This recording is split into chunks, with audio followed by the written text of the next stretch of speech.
Hello students, this is the last part of the explanation of the story Fritz. In my last video we have completed till page number 20 where we have seen that Jayanto was very disturbed when he went to the Bundi fort, and later on after coming from the Bundi fort, Shankar thought that in order to bring his friend back to the normal position, he had a plan. So while taking bath, Shankar had a plan in his mind, और उसने सोचा कि if a doll had been buried somewhere 30 years ago and if one knew the exact spot, it might be possible to dig the ground there. कि अगर जयंतो को ये बात याद है कि 30 years पहले उसने अपनी डॉल को देवदार ट्री के अंडर बेरी किया था, तो पॉसिबिलिटी है कि उसको डिग करके उसके रेमनेंट्स निकाले जा सकते हैं. ठीक है, because there were few things which were worn by the doll which were made out of metal, buckle, belt, brass buttons, jacket. तो कुछ तो उसका remnant निकलता जिससे ये आइडिया हो जाता that the doll was not a ghost and it was buried inside the place where Jayanto has buried it 30 years ago. Otherwise he would have strange dreams every night and talk of Fritz walking on his chest.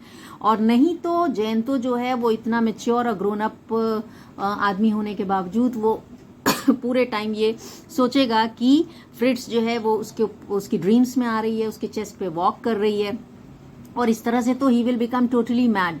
Jayanto seem to like my idea at first. जब शंकर ने जयंतो को ये plan बताया about digging of the ground under the deodar tree, तो पहला question Jayanto ने पूछा who will डिग. ठीक है, और हमें स्पेड कहाँ से मिलेगा? Spade is a tool with which digging is done.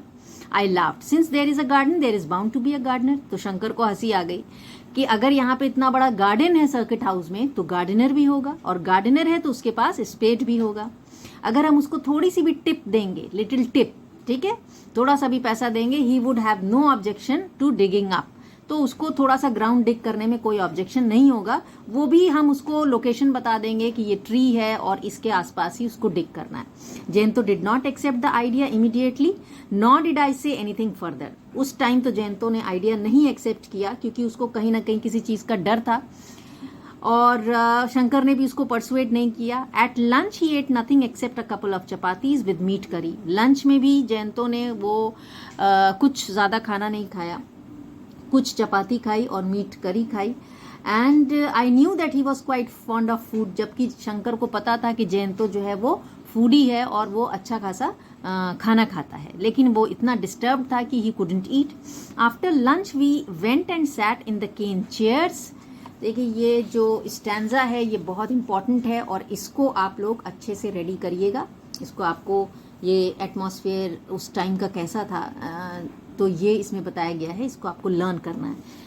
तो they were sitting on the cane chairs veranda में. They were overlooking at the garden. There appeared to be no one else in the circuit house. उस circuit house में और कोई नहीं था दोनों friends के अलावा. There was something eerie. Eerie means strange. कुछ तो स्ट्रेंज था, और वो आफ्टरनून बहुत साइलेंट थी.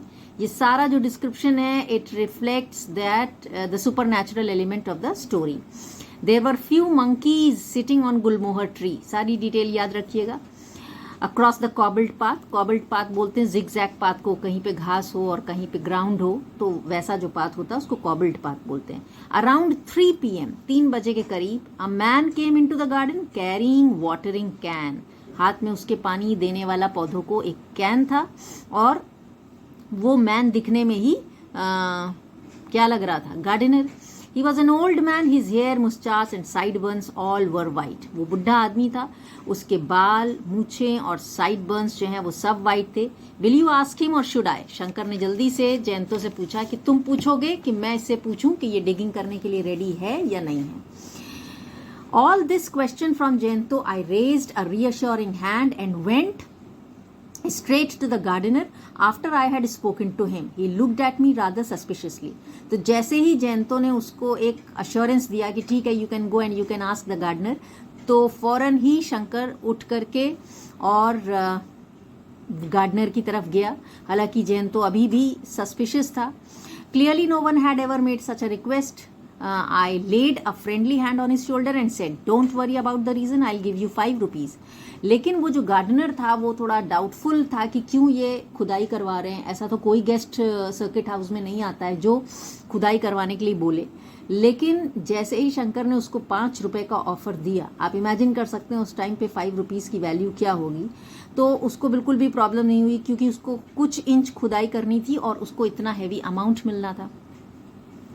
He relented, going so far as to give me a salute accompanied by a broad grin. Grin means a smile. उसने एक सलाम भी मारा और रेडी भी हो गया और एक स्माइल भी पास करी. I beckoned. Beckoned means directed. To Jayanto, who was still sitting on the veranda, he rose and began walking towards me. As he came closer, I saw the pallor on his face. Pallor means dullness. जब आप बहुत ज़्यादा किसी thought में seriously involve होते हैं और आपको दूसरी तीसरी कोई बात समझ में नहीं आती है, तो उसके लिए ये वर्ड यूज़ करते हैं. तो जल्दी से शंकर ने जयंतो को भी डायरेक्शन दिया कि वो बाहर निकल के आ जाए. और शंकर नोटिस कर रहा था कि जयंतो तो और भी ज़्यादा डिस्टर्ब्ड होता चला जा रहा है. I did hope we would find at least some part of the doll. लेकिन शंकर को होप थी कि कुछ ना कुछ खुदाई में उस डॉल का हिस्सा मिलेगा और उससे उसको देख करके जयंतो को आइडिया हो जाएगा कि वो डॉल तो घोस्ट हो ही नहीं सकती, वो डॉल उसकी ड्रीम में भी नहीं आ सकती और उसके चेस्ट पे भी नहीं वॉक कर सकती. The gardener in the meantime had fetched a spade. The 3 of us made our way to the deodar tree. तब तक गार्डनर स्पेड लेके आ गया, खुदाई का कुदाला लेकर के आ गया और वो तीनों लोग जो है वो देवदार ट्री की तरफ जाने लगे. तो who 3 are referred here? The gardener, Jayanto and the narrator of the story, Shankar. Jayanto pointed at the ground about a yard from the trunk of the tree and said, "Here, are you sure?" I asked him. तो जयंतो ने उस जो पेड़ का तना था देवदार tree का, उससे 1 यार्ड यानी कि अराउंड 1 मीटर के डिस्टेंस पे उसने बताया कि यही वो पॉइंट है. ठीक है. Jayanto exactly remembered the place where he has buried his doll. Shankar ने पूछा श्योर, तो जयंतो ने नॉड कर दिया. Nod means he moved his head. How much did you dig? तो उसने बोला कि तुमने कितनी खुदाई करी थी जब अपनी डॉल को यहाँ पे डाला था. तो उसने बोला 8 इंचेस. ये रिप्लाई किसने दिया? जयंतो ने. The gardener started digging. अब गार्डनर ने डिगिंग स्टार्ट किया. The man had a sense of humour. वो गार्डनर थोड़ा मजाकिया किस्म का आदमी था. वो अपनी स्पेड उठाया और उसने बोला कि अगर यहाँ से छुपा हुआ खजाना मिलता है, हिडन ट्रेजर, तो we would be prepare to share it with him. तो उसने बोला कि आप दोनों को मुझे वादा करना होगा कि मुझे भी उसमें से थोड़ा सा शेयर देंगे. I had to laugh at this but Jayanto's face did not register even a slightest trace of amusement. इस जोक पे शंकर को तो हंसी आ गई, लेकिन क्योंकि शंकर को पता है कि खुदाई किस लिए हो रही है, लेकिन जयंतो जो है वो इतना डिस्टर्ब्ड है कि उसके फेस पे हल्का सा भी साइन एक्साइटमेंट का नहीं आया. It was the month of October. October का मंथ है और वार्म रहता है ज़्यादातर बूंदी में, लेकिन जो इतना भी गर्मी नहीं रहती अक्टूबर के मंथ में राजस्थान जैसे एरियाज में. Yet the collar of his shirt was soaked in sweat. लेकिन जयंतो का जो कॉलर था वो पसीने में तर था. He was staring means to look continuously. वो ग्राउंड में unblinkingly without blinking his eye देखता चला जा रहा था. गार्डनर जो है वो डिग करता चला जा रहा था, लेकिन वहां पे डॉल का कोई साइन नहीं दिख रहा था. ना ही डॉल के कपड़े दिख रहे थे, ना उसका बकल, ना शूज, किसी तरह का साइन नहीं दिख रहा था. द रॉशियस क्राई, रॉशियस का मतलब होता है long and rough sound, of a peacock made me turn my head for a moment and in that instant Jayanto made a strange sound. तो वहाँ पे तभी पीकॉक के चिल्लाने की आवाज़ आई और जैसे ही शंकर का अटेंशन पीकॉक के साउंड की तरफ गया, तभी जयंतो ने एक स्ट्रेंज आवाज़ निकाली और शंकर को देखना पड़ा जयंतो को कि क्या हो गया. और उसने नोटिस किया कि जयंतो की आईज तो बिल्कुल बल्ज कर रही थी. He raised his right hand and pointed at the hole in the ground with a finger that was visibly trembling. और उसने अपनी फिंगर से उस एक पर्टिकुलर होल की तरफ पॉइंट आउट किया और उसकी फिंगर जो है वो ट्रेम्बल कर रही थी बिल्कुल. Then he asked in a voice turned hoarse with fear, what is that. तभी उसने गार्डनर से पूछा जयंतो ने कि ये क्या है. मतलब एक चीज को पॉइंट आउट किया और फिर पूछा ये क्या है. The spade slipped from the gardener's hand. और गार्डनर भी इतना शॉक्ड हो गया, डर गया इनफैक्ट, कि उसके हाथ से कुदाला छूट गया. He gaped at the ground. Gaped का मतलब उसने बहुत ध्यान से, to look in a very careful manner. Open mouthed, और डर से उसका मुंह खुला का खुला रह गया जो उसने देखा, और वो अमेज्ड हो गया, और वो ऐसी उसने कोई चीज़ देखी थी जिस पे कोई बिलीव ही नहीं कर सकता था। ये जो लास्ट लाइंस हैं ये स्टोरी का जो सुपर नेचुरल थीम है उसको बिल्कुल जस्टिफाई करते हैं, इसलिए आपको ये भी याद करना पड़ेगा।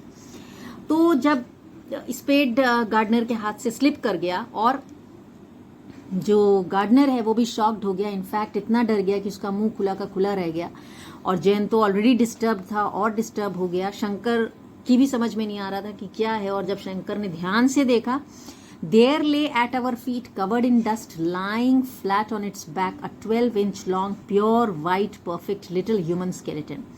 तो उस जगह पे जहाँ पे 31 ईयर्स बिफोर जयंतो ने अपनी डॉल फ्रिट्स को दफन किया था, तो वहाँ पे 12 इंच का प्योर वाइट कलर का परफेक्ट ह्यूमन स्केलेटन मिला उनको, ठीक है। ना ही उस डॉल के डिस्ट्रॉयड कपड़े मिले, उसका बटन मिला, ना बकल मिला, कुछ नहीं मिला। जैसे जब हम ह्यूमन बॉडी को दफनाते हैं तो after few years it is converted into skeleton and then the skeleton is also destroyed. So within a span of 30 years, this doll Fritz was converted in a 12-inch long, pure white, perfect little human skeleton. So this is the twist of the story and justifies the theme of supernatural elements. So with this, we have completed the story Fritz. This is the last part of the story. ठीक है, and keep on writing notes and keep on mentioning, underlining the details and mentioning the meanings. Goodbye.